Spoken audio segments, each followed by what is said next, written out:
2, mas antes, vamos recapitular o capítulo 1. Jonas recebe uma mensagem, dispõe-te, vai para Nínive e clama, pois sua malícia subiu a mim, assim disse Deus. Mas ele faz o quê, Cristi? Ele foge.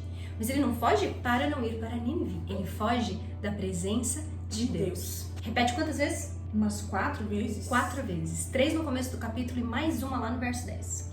E aí a palavra lançar também aparece e Jonas, mesmo atrapalhado do jeito que é, ainda converte os marinheiros no meio da fuga dele.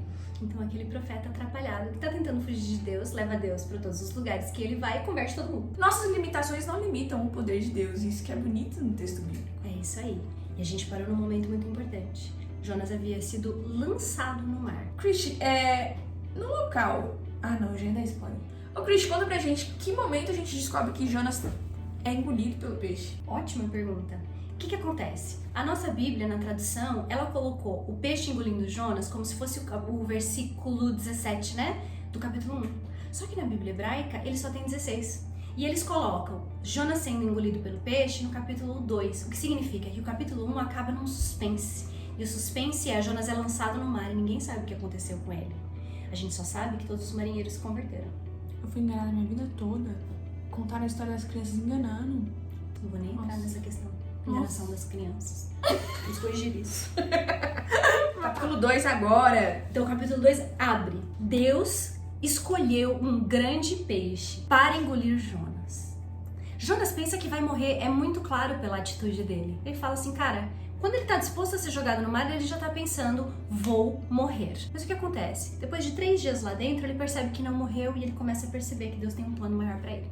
É que eu ainda tô um pouco assim bugada com mentindo pras crianças. Eu tô no bug aqui. Cultura tem um papel muito grande em tudo isso, mas culturalmente falando, a gente precisa ver que Jonas, a gente quer saber o que aconteceu com ele, e esse final precisa pra nós estar no capítulo 1. Mas na mentalidade hebraica não, porque você se concentra num ponto de cada vez, e o ponto de concentração é nos marinheiros e no fim da tempestade. Quando você volta no capítulo 2, agora a concentração é 100% em Jonas. Então não tem o verso 17. Não, o verso 17 é o 2:1 na Bíblia hebraica. Ele existe, mas ele começa o capítulo 2. Tá. Ok. Como que acaba o capítulo 2? Lê o último verso pra gente do capítulo 2. Falou, pois, o Senhor ao peixe, e este vomitou a Jonas na terra. Então o capítulo faz a mesma coisa do lançar com a tempestade, lançou uma tempestade no mar, um vento, aliás, e surgiu uma tempestade. Lançaram Jonas no mar, acabou a tempestade. O peixe engole Jonas, o peixe vomita Jonas. Há uma organização. E no meio desse negócio, engole, vomita, e tem o quê? Jonas clamando. A oração dele. Ele ficou 3 dias, mas dá a entender que a oração dele foi no final. Por que ele começa a orar no final? O que ele começa a perceber?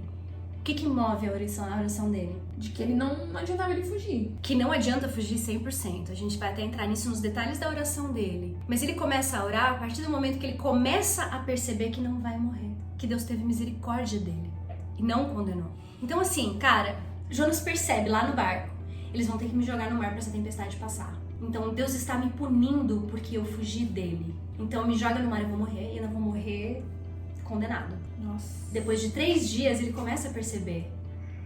Que virada! Porque ele vai falar no verso 4 que ele tá lançado diante dos olhos de Deus. Então, por quê? Morreu condenado. Mas o que ele percebe no decorrer? Porque a oração é uma descrição de tudo o que aconteceu com ele. Ele começa a perceber que não. E que muito pelo contrário. Que Deus está salvando ele, que Deus não desistiu dele, que Deus está se dando ao trabalho de provar para ele que é impossível fugir da presença de Deus. Por isso que é importante o peixe. Jonas tem essa imaginação de Deus aonde Deus mora, e Deus mora no céu Santuário. E no santuário. Ele entra no barco porque fisicamente, humanamente falando, o máximo que ele consegue fazer é fugir de perto do santuário. Como que ele se afasta do céu? Não tem como ele se afastar do céu. Não tem como, humanamente, ele ir pro ponto terrestre, ou, entendeu? Planeta mais longe possível do céu. Deus pega ele, joga ele dentro de um peixe e leva ele para as profundezas do mar. Olha a ênfase que ele dá na oração dele a essas profundezas. As águas me cercaram até a alma e o abismo me rodeou e as águas se enrolaram na minha cabeça. Desci até os fundamentos dos montes, desci até a terra, cujos ferrolhos se correram sobre mim, para sempre, contudo, foi pro fundo do fundo do fundo do mar, o abismo, um lugar humanamente impossível de se alcançar vivo. E quando ele estava no ponto mais distante da habitação celestial de Deus, o céu, o que é contudo, Mas, conjunção adversativa, virada na história, fizeste subir da sepultura a minha vida, ó Senhor, meu Deus.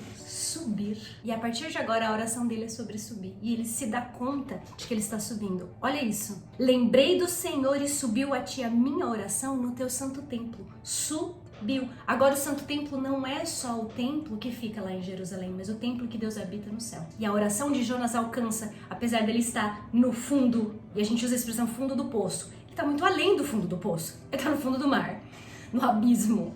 E a oração dele alcança Deus no seu santo templo. E aí ele chega às conclusões que são vitais para a compreensão da lição que Jonas precisava aprender. Ele diz: os que se entregam à idolatria vã abandonam aquele que tem misericórdia. Essa fala tem muito a ver com o que ele está fazendo.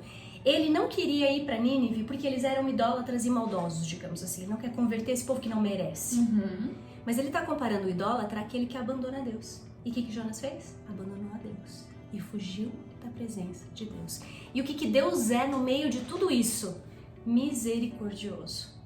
Então Jonas está tentando fugir, mas é pela misericórdia de Deus que ele é salvo. E ele encerra essa oração com uma frase muito importante. Salvação pertence ao Senhor. Se pertence a Ele, está na mão dele para dar para quem Ele quiser. E ninguém nessa terra tem o poder de tirar a salvação de uma pessoa para quem Deus deu. A gente não escolhe quem recebe. Cada pessoa faz a sua escolha e Deus dá essa salvação de graça. Ninguém é porteiro do céu. Só Deus. Essa é a lição que Jonas aprendeu no capítulo 2. Que eu aprendi no capítulo 2. Que você aprendeu no capítulo 2. Salvação pertence ao Senhor. Amém.